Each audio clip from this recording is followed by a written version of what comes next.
The chamber smelled of cold stone and dying incense. Sienna sat motionless in her suspension chair, her violet eyes fixed on nothing in particular. She had learned long ago not to expect anything good from summons to the High Chancellor's Hall. The guards who'd wheeled her here hadn't even looked at her face, just another piece of furniture being moved from one room to another. She could hear voices echoing from beyond the massive doors.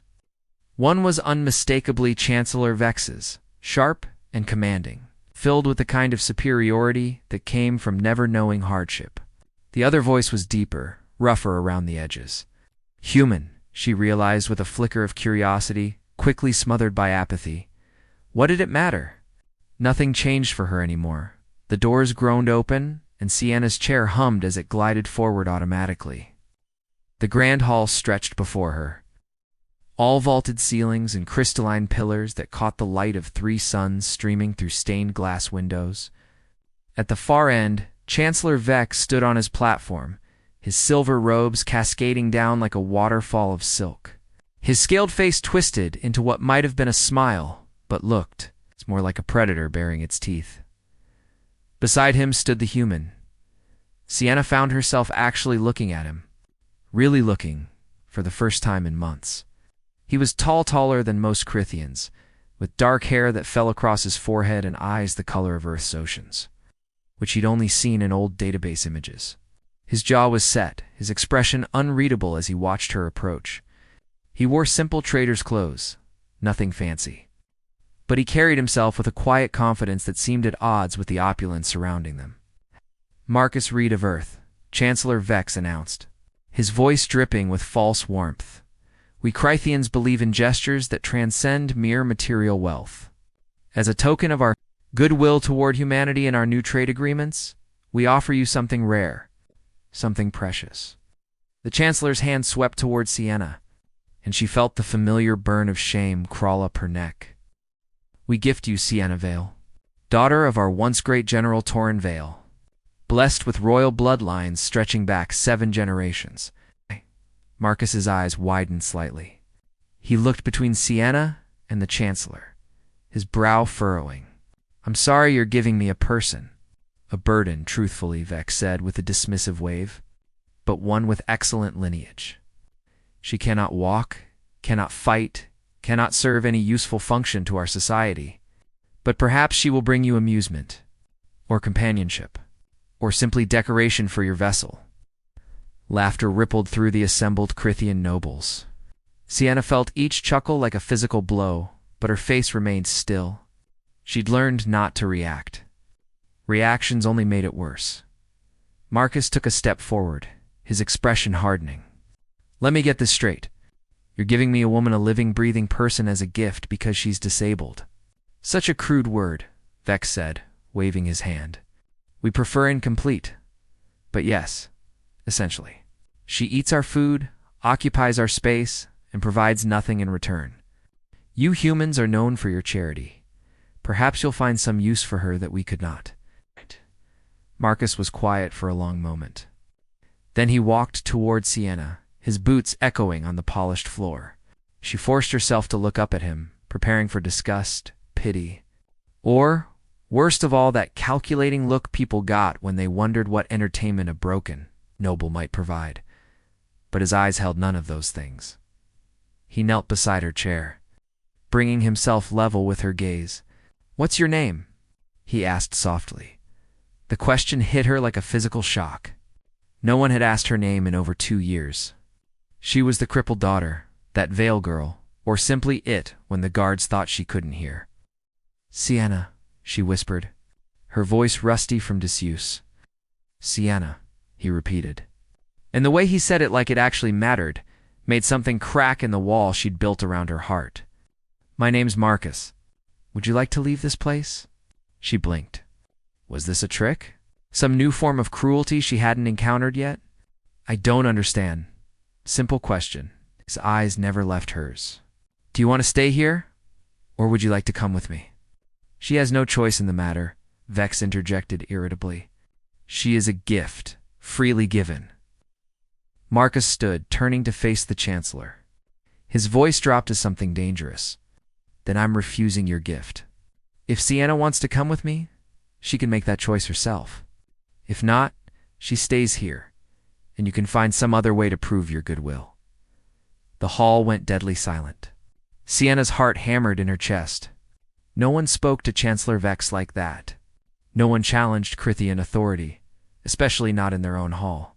She waited for guards to seize Marcus, for weapons to be drawn, for this strange moment to shatter into violence. But Vex simply smiled that predator's smile again. "How very human of you." "Very well. Girl, do you wish to leave with this traitor?" Every eye in the chamber turned to Sienna. She felt the weight of their stares, their judgment, their certainty that she would be too afraid to choose, that she would remain the silent, broken thing they'd made her into. She looked at Marcus, who waited patiently, his expression open and honest in a way she'd forgotten people could be. "Yes," she said, and though her voice shook, the word came out clear. "I want to leave." Marcus smiled, not with pity or triumph, but with simple warmth. "Then let's go home." He took control of her chair's manual override, something she'd forgotten even existed, and turned it toward the massive doors. As they glided across the hall, Sienna heard the whispers start behind them, heard Vex's cold laugh, heard someone say what a waste of time this would be, how the human would regret his foolish sentiment within a week. But for the first time in years, Sienna didn't care what they said. The doors closed behind them with a resonant boom, and she let out a breath she didn't know she'd been holding. Marcus guided her chair through the crystalline corridors of the palace, past guards who stared but didn't intervene, past servants who averted their eyes. "Your ship," she finally said, as they exited into the bright light of 3 suns. "Is it far?" "Just across the landing platform," Marcus replied. "Fair warning, it's not fancy. Working trader's vessel, bit cramped, probably drafty in places, and the gravity regulator makes weird noises at night." "It sounds perfect," Sienna said, surprising herself with the honesty in her voice, as they approached the ship, a mid-sized cargo vessel with worn plating and mismatched repair panels. Sienna felt something she hadn't felt in so long. She'd almost forgotten that sensation, hope. The ship hummed with life in a way the palace never had. Even in its silence, Sienna could feel the difference.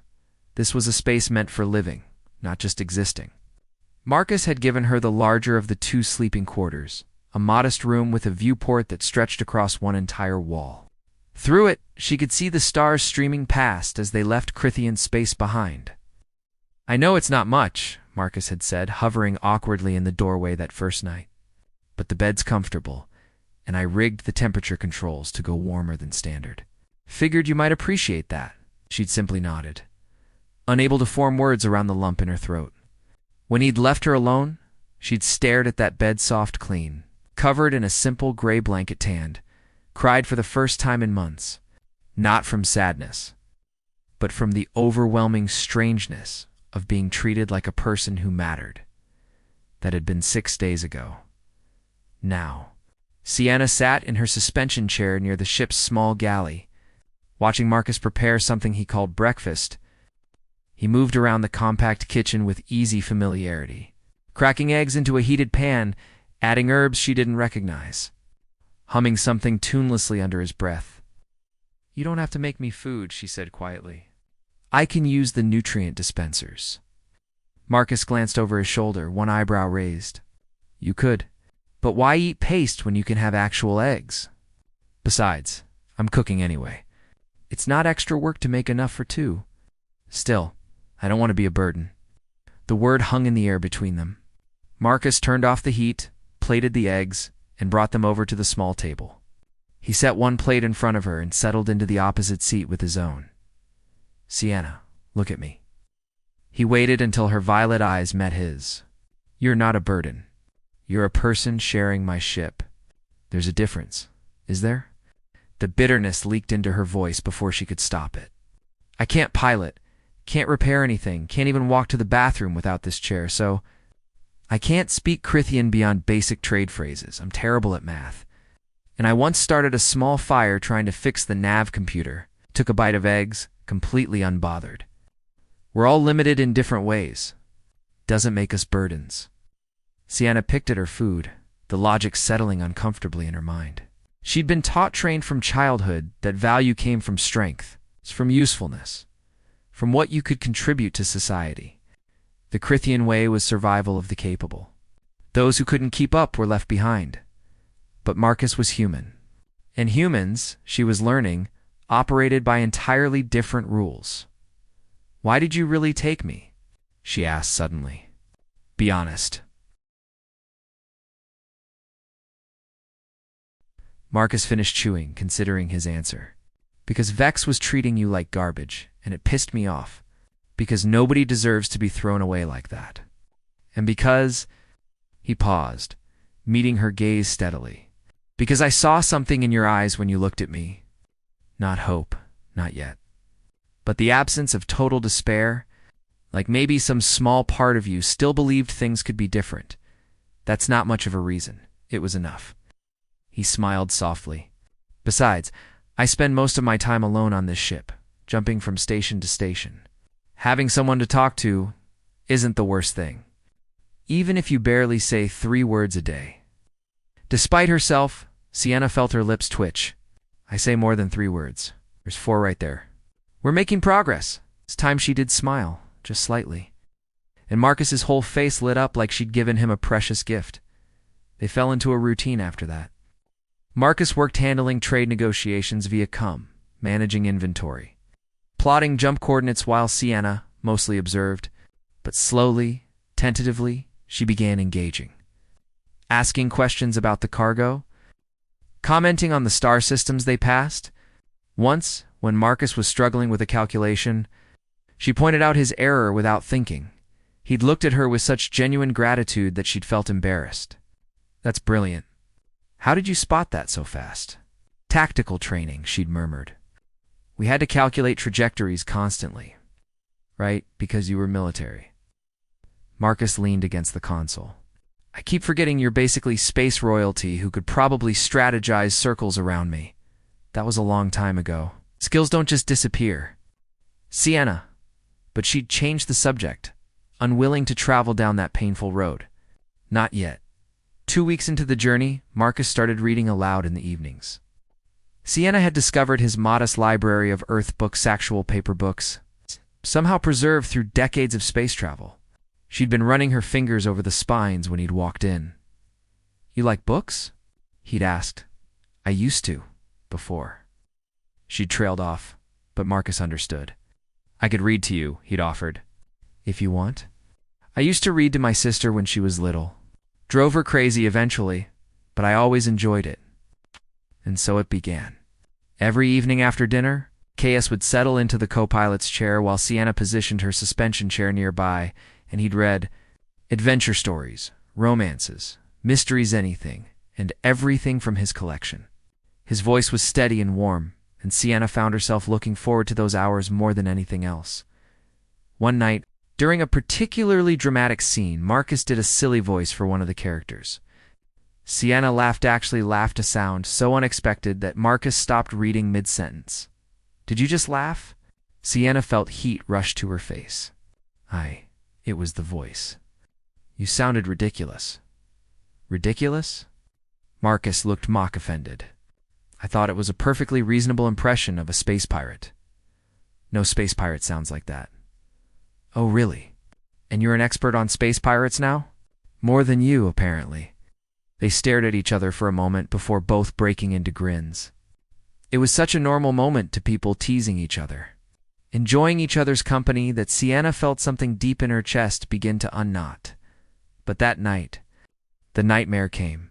Sienna was running through fire, her legs working perfectly, sprinting down the corridor of her family's ship. Smoke filled her lungs. Alarmed screamed. She could hear her sister Kara calling her name, could see the doorway ahead where Kara's face appeared, young and terrified. "Sienna, help me." She reached out, her fingers mere inches away. The explosion threw her backward. Heat and light and screaming metal. Kara's face disappeared. Everything disappeared. And then the pain. The crushing, blinding pain in her legs, in her spine, in her soul. "No." Sienna screamed, jerking awake. "Kara, Kara." Her door crashed open. Marcus rushed in, his hair wild from sleep, wearing only loose pants. Sienna. Hey, it's okay. You're safe. She's dead. The words ripped out of her. She's dead, and I couldn't save her. I couldn't reach her. I couldn't breathe, Marcus said, kneeling beside her bed. He didn't touch her, didn't crowd her, just stayed close. You're here. You're safe. Breathe with me, okay? And out. Sienna tried to match his breathing, her whole body shaking. Tears streamed down her face, years of suppressed grief finally breaking through. I had a sister, she gasped. Kara, she was only 14. The ship was sabotaged during the Red Eclipse negotiations. I tried to reach her, but the explosion. My legs were crushed, but Kara didn't make it out at all. Marcus's expression shifted to something deeply pained. God, Sienna, I'm so sorry. Everyone blamed me. Said I should have been faster, stronger, better. Said a real warrior would have saved her. But I couldn't. I failed her. The words poured out now, unstoppable. And then when I woke up paralyzed, they said I should have died too. That I was useless. That I'd brought shame to my family's name by surviving when Kara didn't. That's not true. Marcus's voice was fierce. None of that is true. You survived something horrific. That takes strength, not weakness. You don't understand Krithian culture? Then Krithian culture is wrong. He said it so simply, so absolutely, that Sienna stopped mid-breath. Survival is strength. Living through trauma and still getting up the next day is strength. Kara wouldn't want you to think you failed her. How would you know? The words came out sharper than she intended. 'Cause I lost someone too, Marcus said quietly. My sister. Different circumstances, illness, not violence, but I watched her die anyway. And the last thing she told me was, don't you dare stop living because I couldn't. So I didn't. He finally reached out, his hand hovering near hers in offering. And I don't think Kara would want that for you either. Sienna stared at his hand for a long moment before slowly, carefully, placing hers in it. His fingers closed gently around hers, warm and solid and real. I'm tired, she whispered. I'm so tired of carrying this. Then put it down, Marcus said. Not forever. You can't just forget someone you loved. But for tonight, just rest. You don't have to carry everything alone anymore. They stayed like that, hands linked in the dim light of her quarters, until Sienna's breathing finally evened out. Marcus didn't leave. He pulled the chair close to her bed and kept holding her hand, his thumb tracing slow circles on her skin. Thank you, she murmured, already half asleep. Anytime Marcus replied softly as Sienna drifted off. She realized something that terrified and thrilled her in equal measure. She was beginning to trust him. And trust, she'd learned the hard way, was the most dangerous thing of all.